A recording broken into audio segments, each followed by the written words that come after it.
Down to business. Our first item is to receive comments from the public. Do we have any? No, thank you. Consider an act on request for adjustments to or relief from specific charges imposed by the district. I don't have. We don't have any, thank you. Let us review and act on the minutes of the February 2025 board meeting of directors meeting. That's pages 1 through 5. Did everybody get a chance to review that and agree with what is written? Yes? I motion to pass the minutes for the Okay. February 25 meeting. Emily makes a motion to pass the Second. minutes and Paul Nelson seconds that. Actually, those would be in the consent agenda, Yeah, you can do Yes. all. so you can do all 5 through 8 all in one, Okay, great. unless there's, someone needs to pull Yeah. something out. I don't think I have any notes on that. Nope. All right. Let's move on to our regular agenda. And first on the agenda. We still didn't, you need to approve the consent agenda. Oh, The way it okay. would be is, do I have a motion to approve the consent agenda items 5 through 8? Thank you. Yeah. 5 through 9. 5 5 through through 8. 8. 5, 6, 7, 8. Do I have a motion to pass the consent agenda? I motion to pass the consent agenda. Second. All right, and so it's passed. Let's move on to the regular agenda. First up is consider an act on the official ballot of the special districts candidate for the Montgomery Central Appraisal District Board of Directors and adoption of a resolution in connection therein. It's on pages 14 through 29. We did do this last month, however. This is, I guess, for the final vote.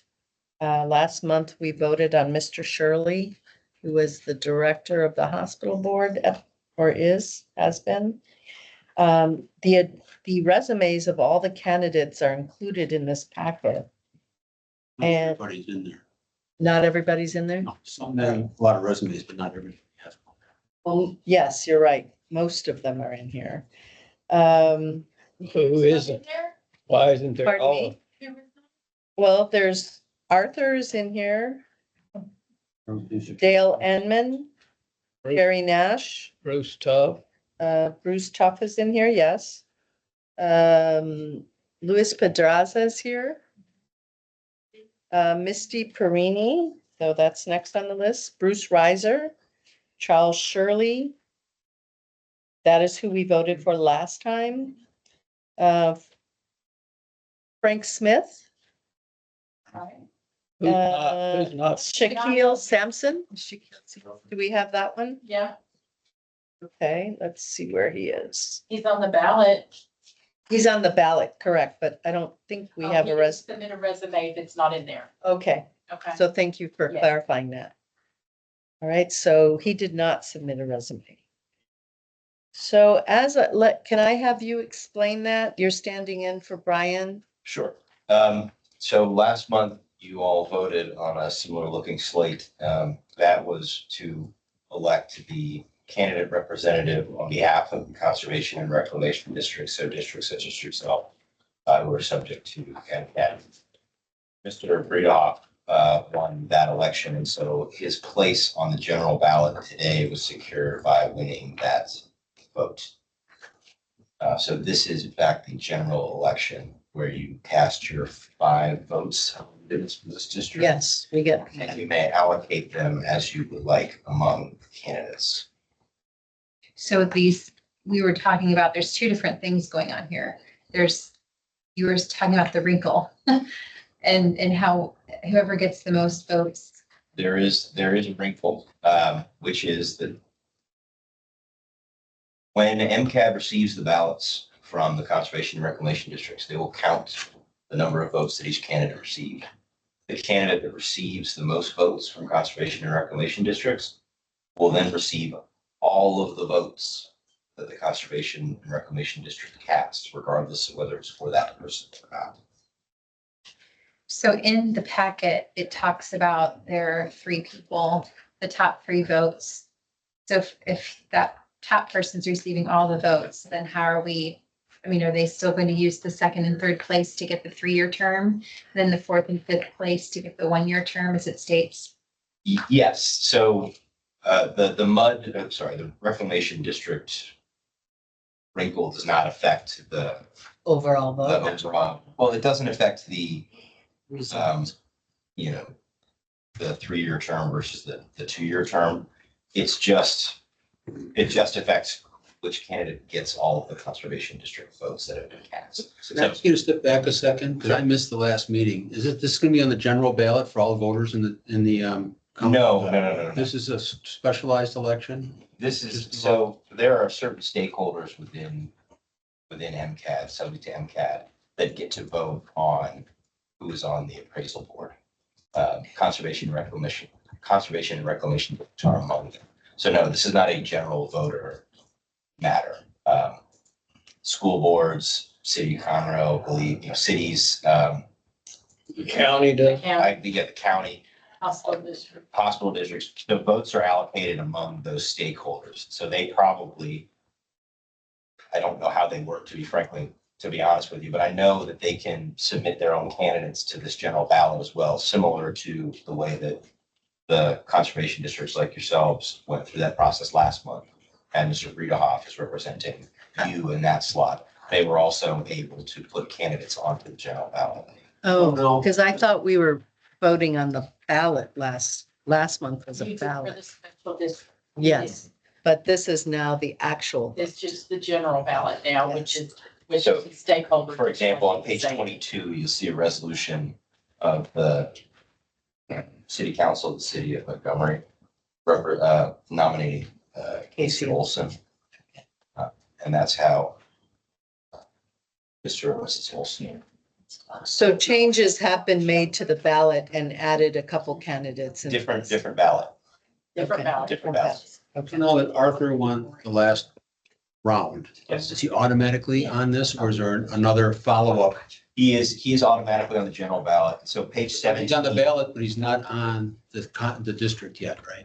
There's going to be another ballot. That's correct. So this election that you're voting on today is to cast your votes in that election. So he's not automatically on the board. No. He's just on the ballot. But when we vote, we're a part of a bigger conglomerate, correct? And whoever wins the majority in that group will get the vote from us, Of all. from all the votes. So we can vote for Charles Shirley today, but he gets our 5 votes. But in the pool of the pool of votes of that conglomerate is bigger. And whoever wins in that group gets the vote. How many slots are open for this? 5. 5 slots total. Okay. I guess I'm still not clear how they determine who gets the 3-year and the 1-year if all our votes go to one person.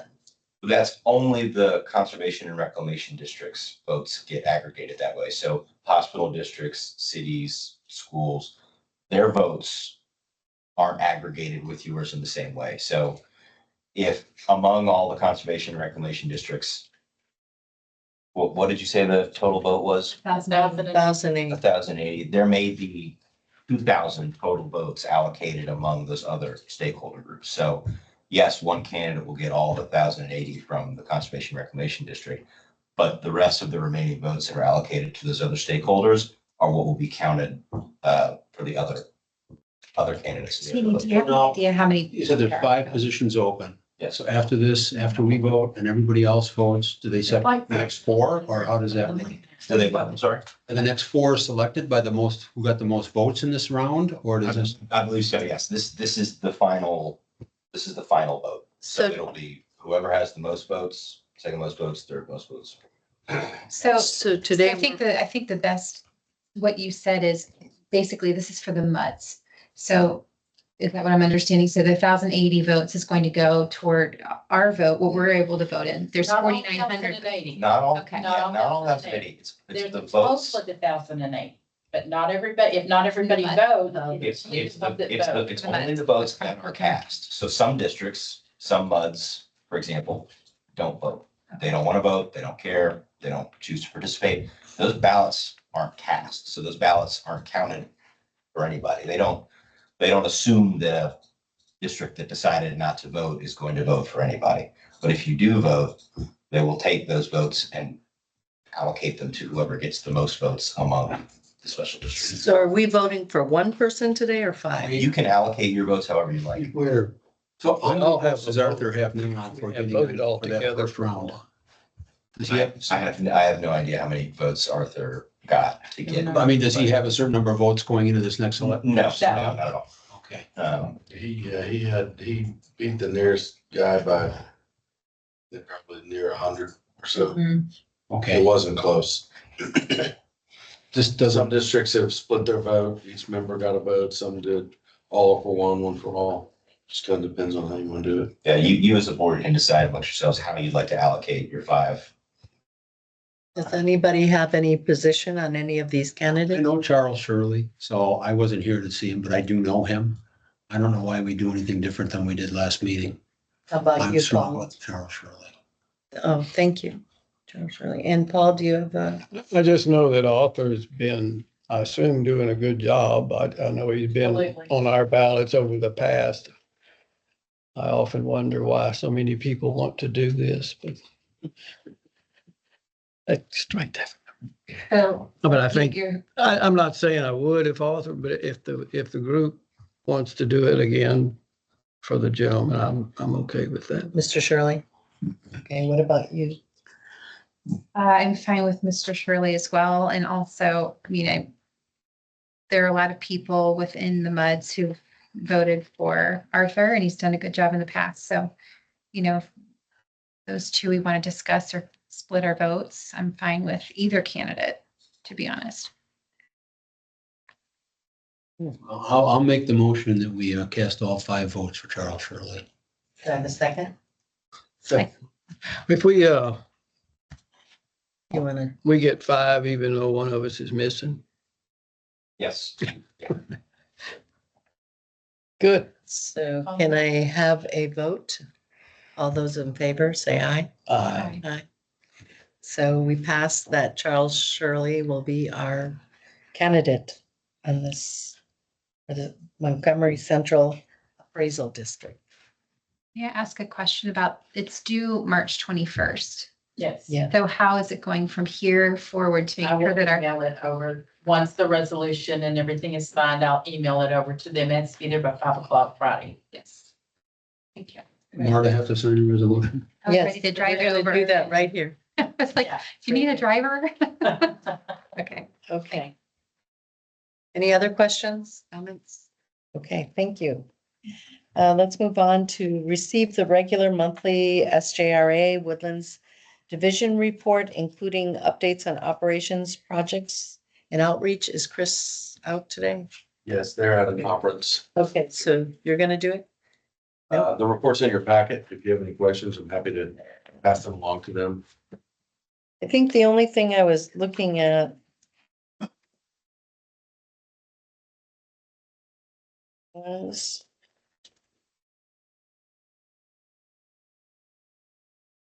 when they say that we're waiting on commissioning by Cummins, what does that What mean? page? On page 36. What does that mean, commissioning?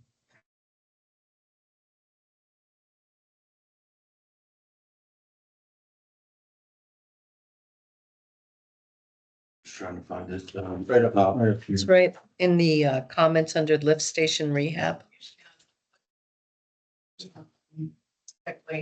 Cummings is the brand name of the generator.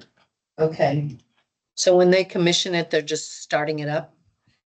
And, And Cummins is probably who's gonna be Yep. putting it online.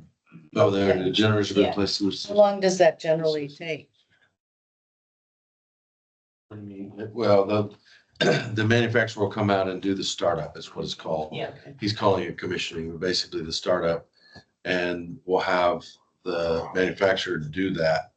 And if everything works great that day, then it's the day, it's them. If there's any hiccups, then they'll identify the issue and then make any adjustments and come out and do kind of a restart up, if you will, to address any issues that they encountered at the startup. Great, thank you.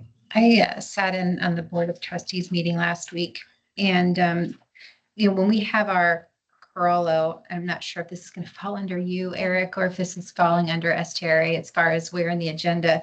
But I did want to bring up this concern. We have this Corallo April 1st, May 8th, and June 10th, all of the different review sessions that we're doing. The almost. Yes, and I know it was asked by Kent Maggart to have the information from SJRA in advance so we could review it prior to coming in for the overall training and everything. And Ed was kind of not really up for guaranteeing that we would have that in advance. Yeah, he doesn't know because it's in the consultant's hands. Whether or Can not- he make a request that, so we can have that just to review? So if we have, If it's ready, that was his point is, if it's not ready, it's not ready. But if it's ready, he'll do what he can to get it.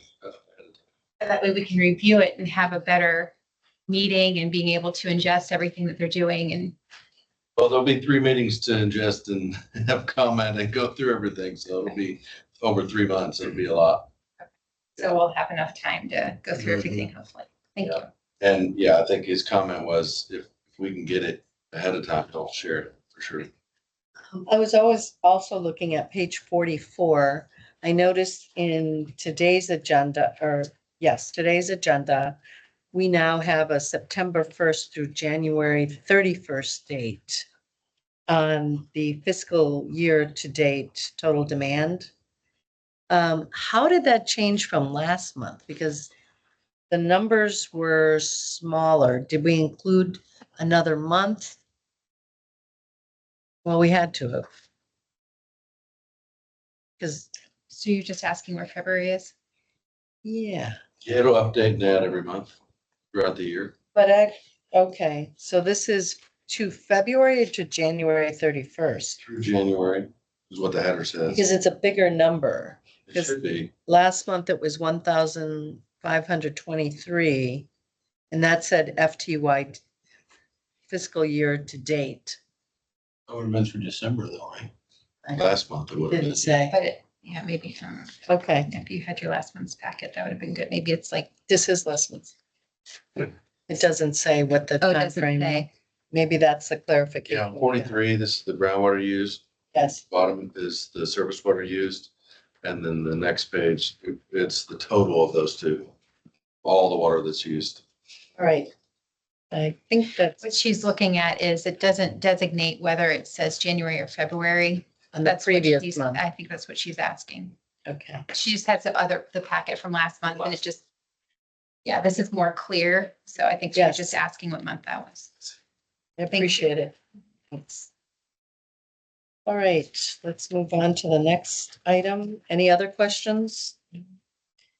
Receive update regarding status of Bear Branch Panther Creek project and Research Forest Drive drainage improvements project. Do we have any updates? No update at this point. The engineers are still finalizing the valuation and we'll be scheduling a stakeholder meeting as soon as they get finished with that. Any projected finish date? No, they were just summarizing all of the findings from our last meeting and the stakeholders had instructed them to put together a kind of an exhibit that shows the actual benefit along Research Forest and the surrounding area as far as the water surface elevation reduction. So they're still putting that together. That includes, So- that includes the assumption of retaining ponds. So these are new projects that will be proposed, correct? Because the last ones were deemed as not doing what they These are options. were scheduled. No, yeah, well, the options were developed and then submitted or presented to the stakeholders and it was clear that the two additional options that were looked at were not viable. They were Solutions, worse. right. And so the decision was to go back to the original and put together a summary of what the actual benefit was. Because that wasn't finalized before we went to all the options for that particular option. Okay. So they're finalizing the original option now. Okay, I was just wondering why they From No, the meeting, first one. We're trying to fit within the budget. In the first place. Yeah, there were a lot of. There's not enough money The to cost. do the big project. So the thing was try to do things within the money that's already allocated. And Right. it didn't And they provide found enough that- benefit. It'll work. Well, it wouldn't have any benefit. It wouldn't, the original intent was to get about 3 feet reduction. That option gets, around 2 feet in various areas. And the two new options that were looked at were getting 1 or less. So it really wasn't creating the benefit worth even, relieving ingress egress across research points, which is really the original intention. Okay, Is to get passageway through research in the storms. that makes And sense. all those new options weren't gonna do that. Okay. Are you familiar, is there some kind, is there, they building a retaining pond or something just east of it would be just east of the athletic fields off of 242? There's some big Mhm. digging going on. That's a retention pond? For all of the road work It is. from TxDOT. Any other questions? Okay, let's move on to item 12, receive the attorney's report. Today we have Gordon Rayner with us for Brian Yates. He's gonna go over. the attorney. The only thing I want to share with you today, Brian let me know that at the most recent trustees meeting, he went through a bunch of legislative updates, and bills that are making their way through the process. So if any of you are interested in that, the video is a good resource to watch that. But again, we're at pretty early days, so a lot of those are subject to not going anywhere or changing quite heavily. Okay, thank you. So Senator Perry's gonna fix all our problems if all his bills pass. Surely. Okay, we're gonna move on to Eric Peterson with the general manager's report, pages 52 through 66. All right. Well, if you've gone through the report, you should notice something significant. We made major changes to our report, and Yes, so it looks a lot different. Has a lot more information. Yeah. In a little bit different order, so it's hopefully a little bit easier to follow and the new information is very helpful, hopefully. If you have any additional insight into how things should look, we'd be happy to take that into consideration. I did, I was looking at the customer issues and and I was wondering, do you gather metrics for it and by neighborhood and MUD? Because on my neighborhood email, there was talk about someone losing water pressure. And everybody was trying to answer his question. And I wasn't quite sure how to answer his question, so I just let the discussion go. That's probably a good idea. And somebody submitted the hydrant flushing schedule, and most people said they had no problems. So I didn't know how we handled situations like that. He said he had someone come out, they measured the pressure, it was fine, and that was that. But it didn't seem to answer his question. So I was curious how I would go about responding to that.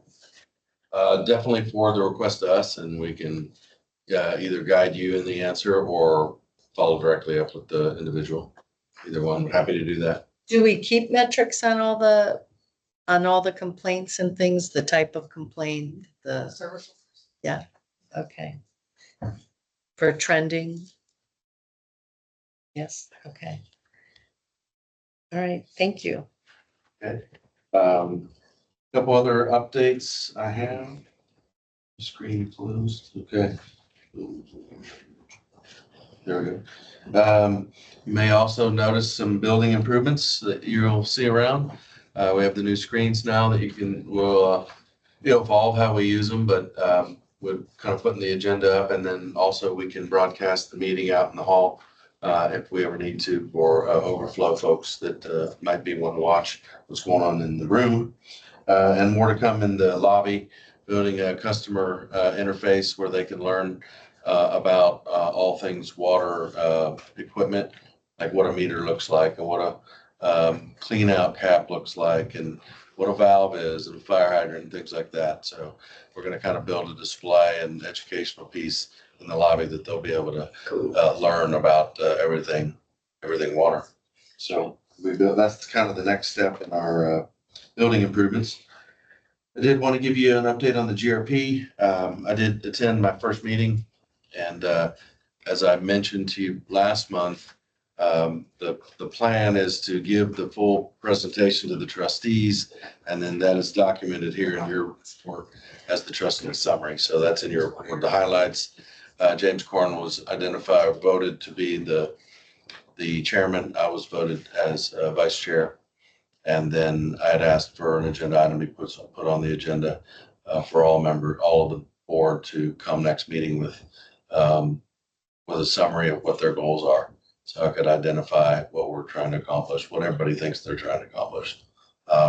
As I also committed to all of the MUDs that I would continue to meet with Brad. He's not obviously here today, but him and I did meet with Brad after the last GRP meeting, and we're kind of meeting in between meetings so we can look at the last one and talk about the future one, the next one. So we've been continue to do that as well, and we have a couple weeks ago before that. So that's going well. The next community work group meeting is April 2nd. And the goal of that one will be last time we talked about how things are funded, whose responsibilities whose in terms of SGRA and the MUDs, houses, woodland, waterfed and all that, and how projects are identified and funded. This time, the next meeting, the third CWG meeting, will be talking, getting into the details of some projects, talking mostly about the existing projects that we have going on. A lot of those, all those cut sheets or summary sheets are already on the website, and so y'all can already see those, but we'll be walking the community work group through those summaries on April 2nd. As Emily mentioned earlier, the dates for the All MUDs meeting is April 1st, May 8th, and June 10th. And You have- location. Yeah. Yes, oh, I'm sorry. Location will be across the street at the community center. Okay, And the meetings we're targeting likely about 5:30. And then it'll probably be several hours of going through all the information. So I think Ed had mentioned a month or two ago that the first meeting is and their meeting 1 and 2 is solely for the wastewater treatment plant. I think meeting 1 was to talk a lot about the condition assessment and what Corello had learned with that, getting into some numbers and then some options in the second meeting. And then I think the third meeting is to follow up on any remaining questions or issues on the treatment plant, and then starting to dive into the AC analysis, which is HDR, a different engineering firm. So right now, that's, I think, the tentative plan for content for those meetings. Did want to let you know that I was in Austin at the Capitol yesterday and testified on a bill, House Bill 1335, which is contemplating mandating that all what's called Class B utilities, basically water and sewer municipalities, are required to be joined into the 811 utility locate system, statewide system. And myself and several other colleagues of mine in the water business in the MUD world in Houston went, 4 of us testified to the House committee yesterday In favor of? in opposition. Yeah. It's an opposition. It's an unfunded several reasons. There's a lot of, those that so 811 is a number that a contractor would call and request a locate of utilities because he's about to dig somewhere, right? So Class A utilities like gas, power, telecommunications, fiber, etc. They all are required to be members of those, and their lines have what's called trace wire on that allows a locator to find those lines.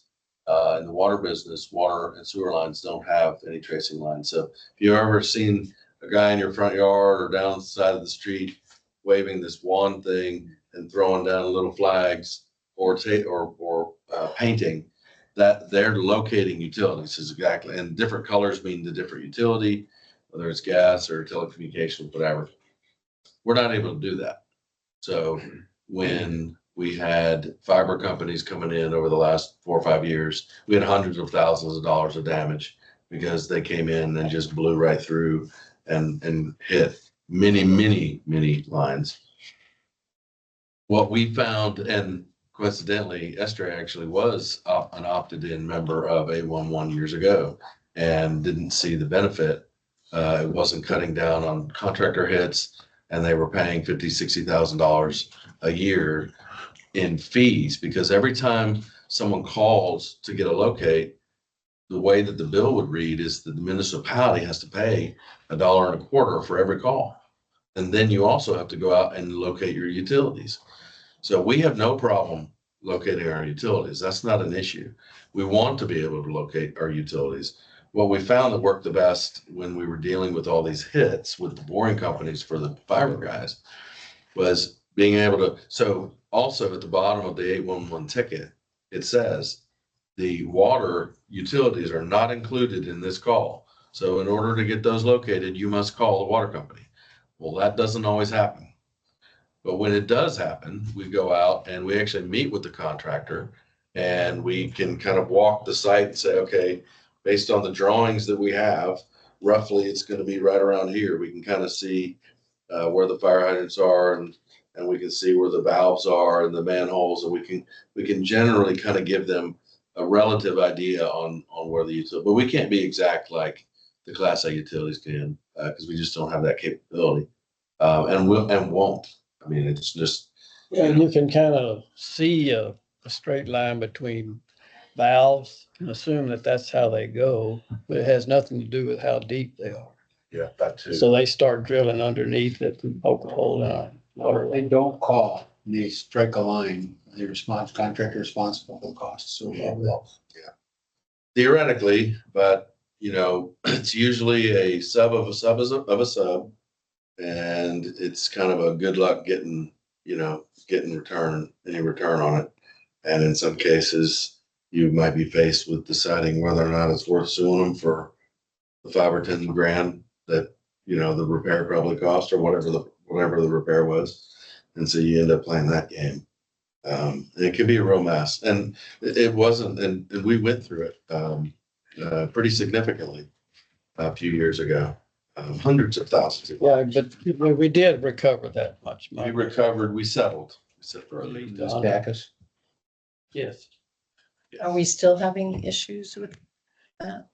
There's a new one in moving through, not as widespread as before, but kind of pinging in different places. And so we're trying to keep up with them and get them an understanding that we need to be involved so that we can help them, And I have so they don't hit our stuff. I have seen one that was obviously blowing when they hit it in Mud 7.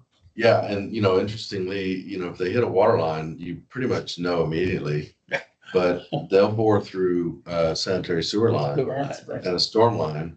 And so, and they usually come in with 3 pipes. And so sometimes we end up with that.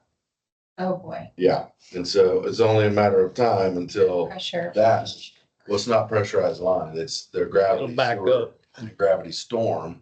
And eventually that just clogs itself. And then we'll find out months or a year later. Could take that long.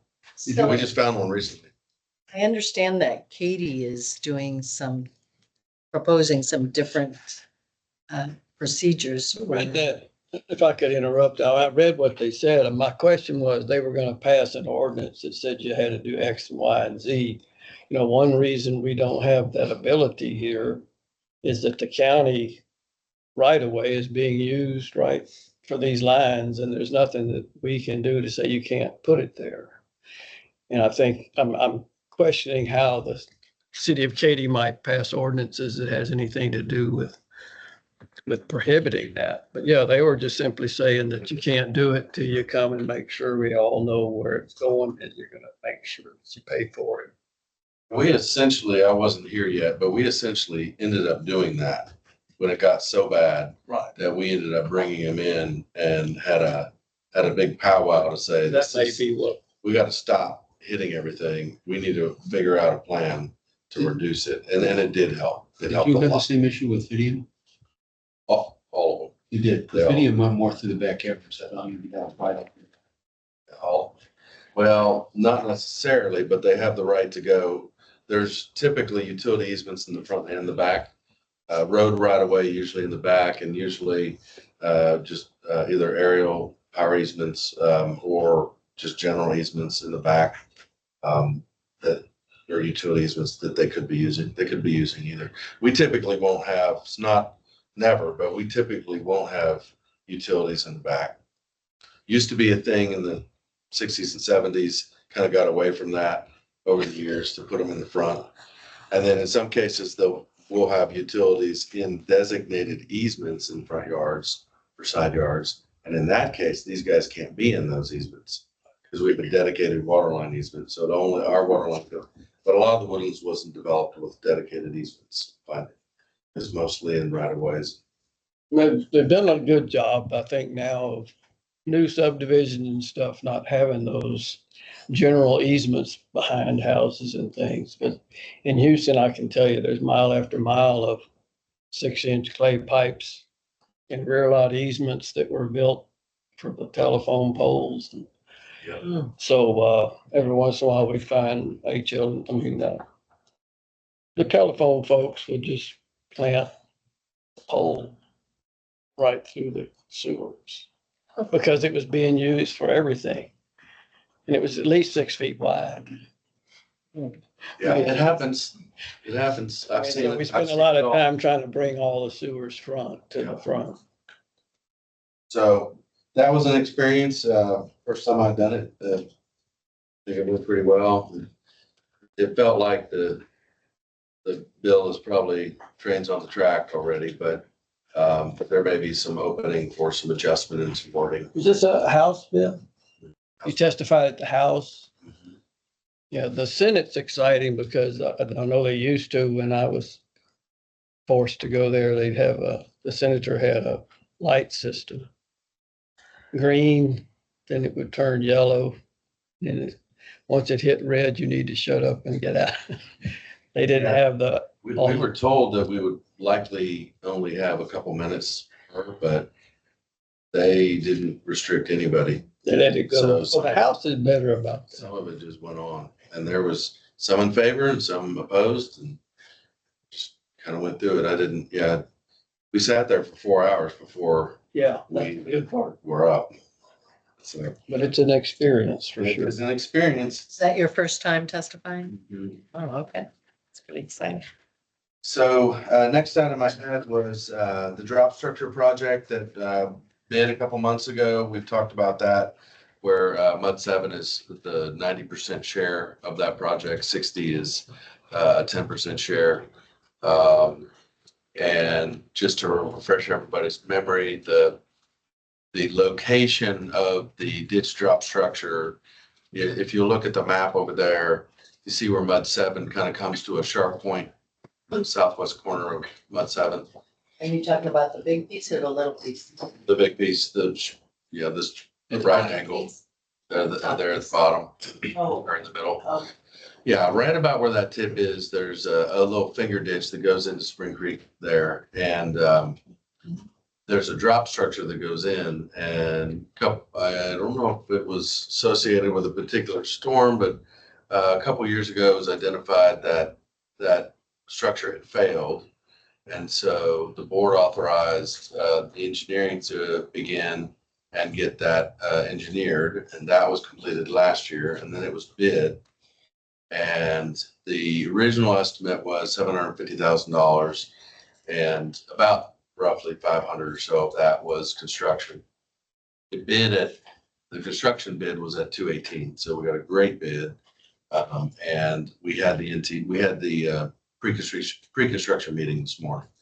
So contractors, NTP notice to proceed will be March 31st, and then they'll start rolling. You'll have a little time to mobilize and start working on that project. We do anticipate likely change order from the time that the design was complete till today.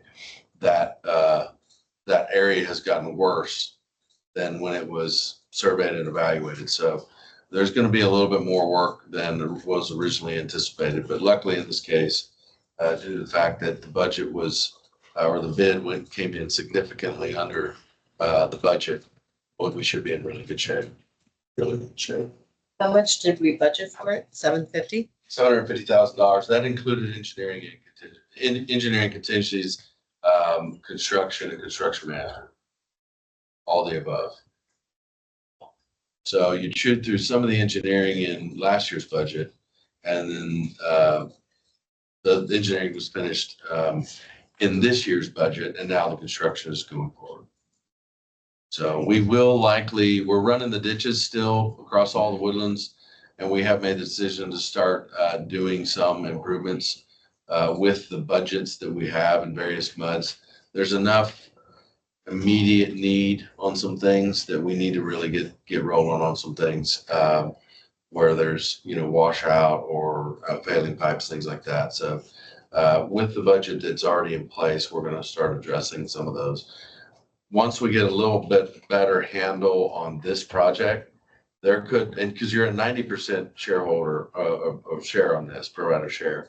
And so with it bidding so low, we actually may have a pretty significant chunk of cash that we might want to allocate to cleaning up some of the ditches within MUD 7 and utilize that to continue the ditch cleanup and pipe fixes and things like that. So more to come on that. I don't want to commit too much on that. I think I know with relative certainty that there will be some excess coming out of the drop structure project, but knowing that there is going to be some change orders just due to the increased scope, I don't want to commit too much. So more to come on that. That's on page 52, right? That discussion on the ditch Spring Creek drainage channel. Yes. Okay. That's exactly it. Yep. That is exactly it. So more to come on that. And let's see. I think with that, that's all the items I had. I'll kick it over to John to go over the communications report.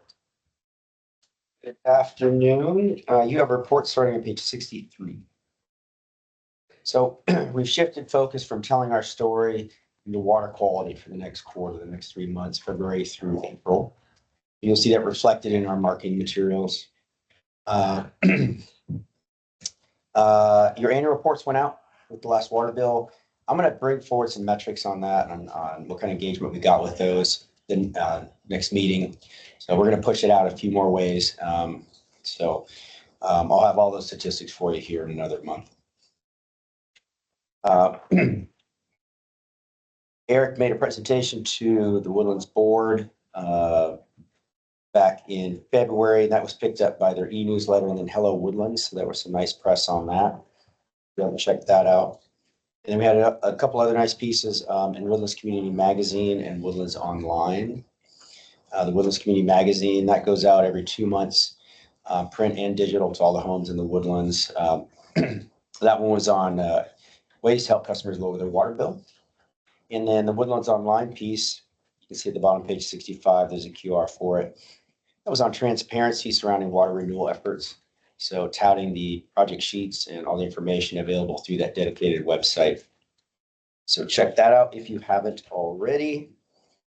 And then upcoming water bill is going to be on the defined irrigation schedule.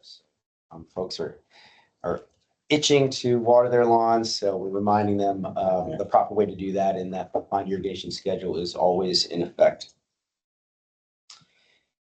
Infrastructure renewal communication. So we have a community working group. This third meeting is set for Wednesday, April 2nd.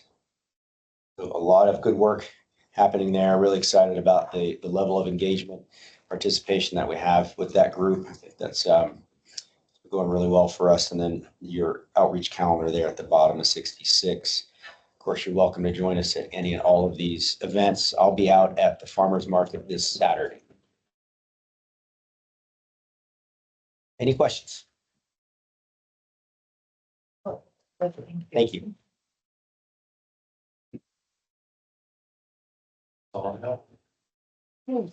Next is the trustees report. Emily? Yes, I had the honor of attending the trustees meeting. I like this summary. Thank you very much for it. I would say I'm going to highlight your meeting that you had under the first portion of the general manager's report in this text that talked about the infrastructure issue, alluding to the wells in the county being too shallow. So that is something that is, I think, more to come on that, Eric, right? So it was just kind of, yeah, that was a big eye raiser. And then down, we talked a little bit about the meetings earlier, April 1st, May 8th, and June 10th for Corallo and those next steps across at the South County Community Center. And I would say one of the highlights is we passed taking on Holloway May 1st, from May 1st to September 1st. So that was passed. So Do you know what the budget is for that? we have 105. Okay, under 5,000. So, and if we needed to, there's discussion around that, if we need to sunset, because, you know, we don't need it right now. I mean, I think there's a workable stance. It's not like, okay, this is, you know, black and white, May to September, you know, as things are, I think it's as needed. So those are the updates that I would highlight. Everything else is just very well put together in the summary. I was trying to understand that first paragraph about the well. Oh, should we talk more about that, Eric? Happy to, if you'd like. At the GRP meeting, Lone Star gave an update, and there's two new members on the committee, myself and a gentleman who was elected by the water districts east of 45. And Ben Schlapp. Is that the Mud 89? Mhm. I believe he's Mud 89. So he's a geologist, and he got into a pretty engaged discussion with Lone Star on the geology of wells. And that migrated to a further discussion about the static water level decline in the aquifers and all the reports that show it. And there was a admission, there were no arguing that the aquifers are declining by Lone Star. But what Sarah did say, the general manager for Lone Star, is that the decline of the static water level of the aquifers is not an aquifer problem. It's an infrastructure problem. What she's meaning by that is all of the wells in Montgomery County, it's not the aquifer's problem that your well's not deep enough. And that was incredibly shocking to me that I just hadn't heard that. And if I could follow up, Please share, because I can go into more detail we need to pull up the rug a little I bit. need 10 minutes to calm down. Yeah. I know. But I think if you would just, because I know we've had to, obviously, all of us, many of the ones that have been in operation for a long time have had to deepen the well, Sure. put in a Well, new, not deepen. I mean, You can't drop deepen a well. Yeah, That's dropping the it. key. You have to lower the pump. the pump. So there's Drill further down. a casing, and then there's a pipe that goes down that Right. connects to a pump. And that pump is strategically identified to have enough what's called head above the pump. And that's basically creates pressure so that the pump doesn't suck air because when it sucks from down here, again, it's connected to a pipe, the water will will lower a little bit because it's sucking, hard. And it's coming through sand sideways through water bearing sands in the aquifer. And so it comes into little perforated holes into the pipe, bunch of little, and they're strategically identified on depth where they are. When the well was originally drilled, they identify where should I put my holes, basically. I'm being very rough. And then they identify where to set the pump to create the optimal pumping, pumping level. Yeah, and what I was leading to is the cost to do that and the extra energy it takes to pump and the wear and tear on pumps Oh, no to doubt. push it up. And I think I don't know how many $1 million or whatever it costs. Yeah, well, and the reality is at some point, there is a bottom to the well and you can't go lower. So wherever that is, at some point, you can't lower it anymore. You can't. So at some point, there's a stopping point. And if that water keeps going down, and you've already, it's called a rework. What he's talking about is the mechanism by which you would say, okay, water is getting too close to the top to my pump. I got to lower my pump. You can keep doing that for so long. And then at some point, you can't do it anymore because you're at the bottom and now you don't have enough water above the pump or the well runs dry. I mean, worst case. And their response is, that's not my problem.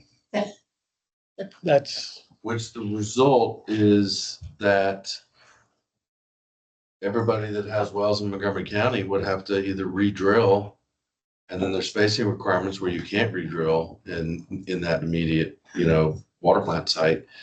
You may have to drill elsewhere. Well, in an existing community, there's no land. I mean, the community was platted with all the lots there. There isn't like a random tract somewhere to drill another well. Or you got to go get surface water. So. But it's an astounding assumption that, like you said, countywide and all the people that are doing it. And it did, they talk about Conroe building one well is anywhere from $2 to $4 million. And you start reworking this stuff. They don't do that for free. Yeah, rework. Last one I did, it's probably a few years ago, was running at three to 400,000 probably. It's probably higher now. I don't know. And a new well is probably $4 or $5 million, if not more. So you're talking about hundreds of millions of dollars. How often are you supposed to have to do this? In the engineering world, it depends. You evaluate them twice a year with a service that comes out and kind of tests how well your well's working. And so you have a post-winter and a post-summer look at how the well and how the aquifer is responding to the pumping that you did in the previous 6 months. And so you look at that. What we would estimate in terms of reworks would be anywhere from probably, 10 to 12 or even 8 to 12 years-ish. And obviously, the less you use it, the more it stays up. And what we're doing here and conserving, that's why we're trying to stop it. But I think, to me, it's just, I'm going to my head, it's like me having a car that gets 12 miles to the gallon, and they tell me the solution is to get a bigger tank. Still get 12 miles to the gallon, but I got more gas. Anyway, I just think it doesn't surprise me. When were the wells, some questions that came, when were the wells originally drilled and created? Throughout the last 50 years. Okay, so this has been just over time. Have they been reworked every 8 to 12 years generally, or have they been reworked? Mm-hmm. Yeah, that through STRA's maintenance program. I don't know what they probably have a report on that, or they probably have a summary on it. So they have domain over the wells. Wells, yeah, water plants and sewer plants. Is it rework considered dropping the pump? Mm-hmm. I think they. Sometimes it doesn't always mean you're going to drop it. It could be that you're getting brass in the water. It was basically the impeller is starting to fall apart, or you're getting sand, or there's something wrong with the casing. Rework. There could be other reasons where you don't. where you do address a bunch of things and not lower it. But typically, just because the trend has been the aquifers continuing to decrease, that you would likely lower it to some degree. Do we get access to this? I thought I saw a report talking about the wells. Yes, they, SGRA provides that in their report. I don't know how. I think It's- it was last year. Couple times a month, couple times a year. Yes. Yeah.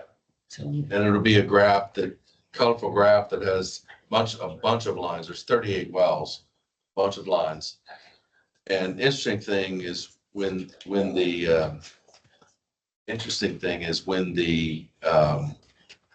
when Lone Star's rules were in place, the static water level of the wells, that trend line that trends downward and dropping, it flattened or even started to rebound while the rule was in place. And then when the rule went away again, it's starting to go back down again. So there's no question that, and no disputing, which they're not. That's Just telling you to fix it. just saying, it's your problem. You so, but it really is kind of, we haven't been restricting access to the well like we should be. Not we, Lone Star had Well- rules that said we Well, would. yeah, the result they of gave this those up. is, the rule right now says they can allow well permits to everybody in the county up to a certain amount. The argument is, what is that amount? How much? Whatever that amount is. And that's If what- that amount were lowered, which is likely what should be the case, then theoretically, some of those, whoever else in the county that needs new water, they would need to go to surface water or find another water source. That would force folks to go to surface water. But they're not, they're saying that, no, the number that I think we're good with is this number up here, and that, setting that number is causing the wells to go down. So as MUDs, can we exert any sort of pressure on the Lone Star? Well, you have a seat on that board. And you, the MUDs of the Woodlands do. Who reps us on that? Well, there was an election, and one of your representatives that would have done real well won the election. And there was a loophole that was found that he was disqualified. He held his office that he had while he was running for the other He was office. the MUD director. Oh, I and- remember. And he, hearing we that. didn't realize that he was supposed to have quit that office. So we just lose it completely, our voice? So then the current organization found their own guy and appointed him. Got the next election. Publicly, can we do anything? I do think that there needs to be some heavy public education to understand what we're facing. And this is what I've been kind of screaming to the One Water Group and others, is that we need to wake up, because this is real, and it's not going away unless someone does something. So that seat will be up again at some point, and I think folks need to wake up. Don't we actually have, according to the one-page bill that created the election process, I think we have two, not at the same time, but we have two opportunities. We have two places on. Oh, that may be, I have to look. But whatever it is, that's what we need to do, is make sure they quit whatever office they're in and before they run, because that was disheartening to have him disqualified after. After all the work? Yeah, I think so. All right. I'm glad you got to go to that meeting. I'm glad we talked about it. Thank you. Okay. Everybody up to speed on that, because I think there needs to definitely be some severe pressure placed on. And education is a great place to start with. Yep, I agree. Okay, do we need to recess for the No. discussion? No? Okay, so 15 is done. Do we have any other matters to discuss on our future agenda? Do we want to add this Lone Star Groundwater Conservation District issue to our agenda to discuss actions we can take? Or is that something that the water agency would do? Well, and interesting, this whole conversation came up at the GRP meeting, which is really not the place for it. I mean, the GRP is just a group that has a surface water plant that was built to meet the demands of the old legislation or the old mandate, which doesn't exist. So, Where does this belong? well, it's a Lone Star Groundwater Conservation District issue. And it's a Montgomery County community issue that needs to be solved. As far as the mud level, I think more education on it to make sure, and that's what I'm trying to do, being on there and expressing that to you and the rest of the boards, is to get folks kind of woken up. I think that a lot of this community is very disturbed by it. There are a lot of people who understand about the subsidence and the other issues that come from these wells being lowered like they are with disregard. And I know that is something for us. That is something that we ran on. I mean, that, we know that people have concerns, and we're, going to do what we could to really start voicing and getting information out there that, and when you have this conversation, I mean, it's a perfect place for us to start. And I'm so curious, is this all recorded too? Are these public meetings as well? In fact, Brad attended the last one, my first one. Brad was there. It's open So, to the. yeah, it's open to the public. Anyone can go. Well, again, that's the GRP meeting. This discussion needs to occur at the Lone Star meetings, which actually Kim and I went to the last one. And we've gone here and there through. And we can get into it in the future, but there's another kind of subcommittee group that identifies what that number is that I talked about, and that's going on right now. And so their next meeting is in April, GMA 14. I can't The remember. subcommittee or, yeah. Yeah, the GMA, it's called, GMA 14. And that is the critical meeting. GMA 14, yeah. GMA for. Because that's where they identify that level I talked about. It's called a DFC. It's called desired future condition. And that number used to be 64,000 when the aquifer, 64,000 acre feet, when the aquifers were starting to rebound. That was the original mandate. That is, I think, 97,000 now. And since it's been moved back to or up to 97,000, that's when the wells have kind of turned that corner and starting to go back down.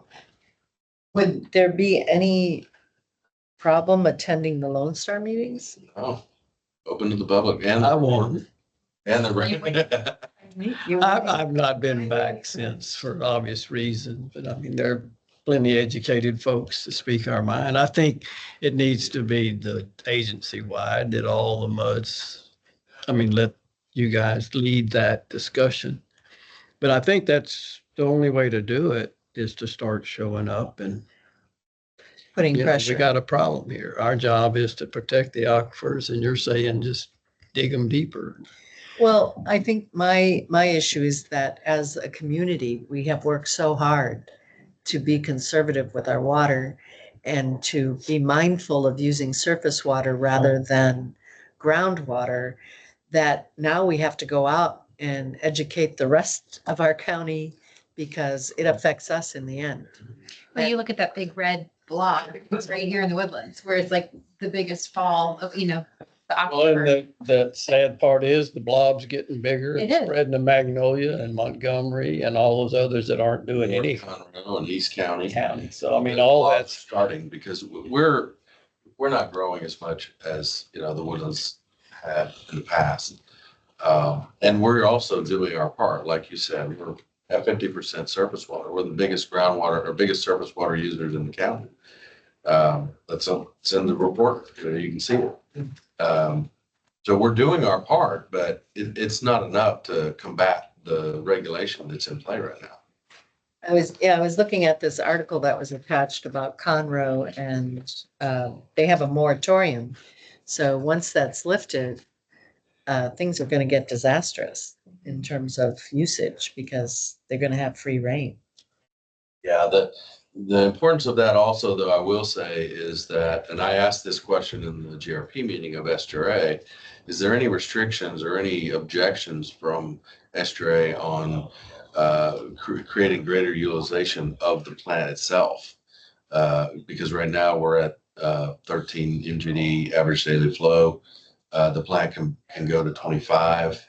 And there was question of why can't we try to find more users? Well, originally there was a regulation mandate that brought people to the table.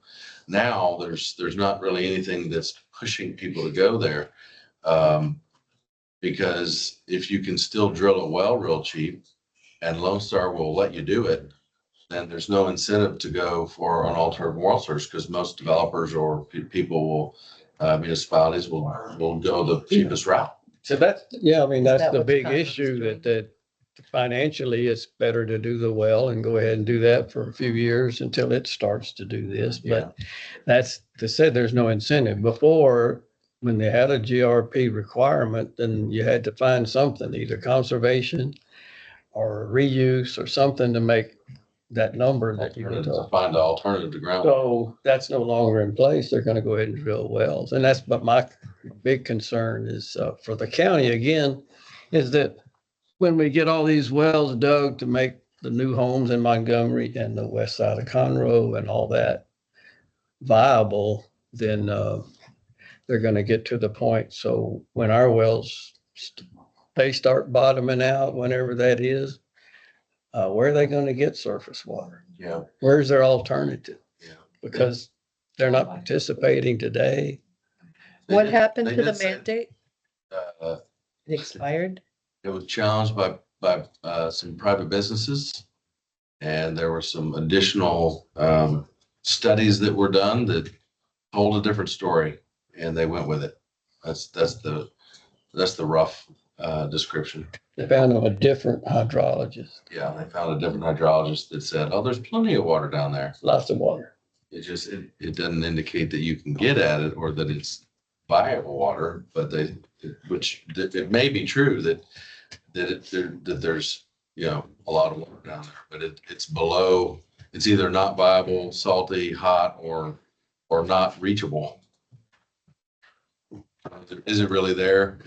Is it viable if it's not really, you really can't get to it? Which Yeah. means, is it really there? Yeah, you know what I mean? Right. So their response was, with these lawsuits finishing up and the negotiation with Conroe still going, it's kind of hard to negotiate or think outside the box on trying to find new users to take on new surface water to extend the utilization of the facility. Because ultimately, what we want to do is find new users that want surface water that we can create greater utilization of the GRP facility, ideally bringing down the cost for everybody. The next GMA 14 meeting is on Wednesday, March 26th, 10 a.m. to 1 p.m. at Brazoria County Courthouse. It's on the second floor in the administration building. The agenda is posted on lonestargcd.org. Thank you. Those meetings the GMA meetings I go to if they're not at Lone Star. But I'll go to Brazoria County or Brenham or whatever. Could you do that for us and report back? Oh, yeah. I'd I appreciate it. have an idea. Are you guys going to that? We've been going to the ones at Lone Star. I have been, and then we've been going to the Lone Star board meetings too, so. Is there any way to get on their agenda to educate or share your perspective? There's open comment, just like this meeting. Okay, so it doesn't have to be 2 minutes or it's not timed. If you wanted to share what you shared with us, for instance, just your concerns from the water district, like what we're seeing, what you heard. Well, they know it all. There's nothing new. I know that they know it just all. taking a I mean, stance. No, they're just taking a stance that we're not going to change their stance. No, it's not No, they're That's- admitting it. It doesn't matter how much science we throw or reality we throw at them, it just bounces off and they say we're doing what we're doing. There's plenty of water and these are people's rights to pump as much as they want. It will need a board with a different perspective. You might want. So even if we have 20 directors in the room, Go to Montgomery. You'll only- We need a busload. I've been in a while. So you will go to the GMA meeting? No, I intend to go to all, I've been going to any of those. Couple years ago. They move them around, Okay. so I go to the ones that aren't. Oh, that'd be great. 'cause I can- Now you're giving me a headache. Can we put them on the agenda for next agenda? you're gonna Okay. go, Paul's gonna go, Paul's gonna you're go. going to go. He's gonna go. Can you report back at our next meeting? Can we put you on the agenda? Yeah, I would bet. guys that pushed it are in that. You should, Shelley, did you hear that? Yeah. Okay, What time was the meeting? It was, Some of the other. 10 a.m. Some of the. yeah, 10 a.m. till 1. Got you down, Paul. Larry Rogers. March 26th, yes. Yes, Wednesday, March 26, 10 a.m., Brazoria Courthouse. Okay, do we have any other matters to add to our future agenda? All right, well then I call this meeting to an end. Thank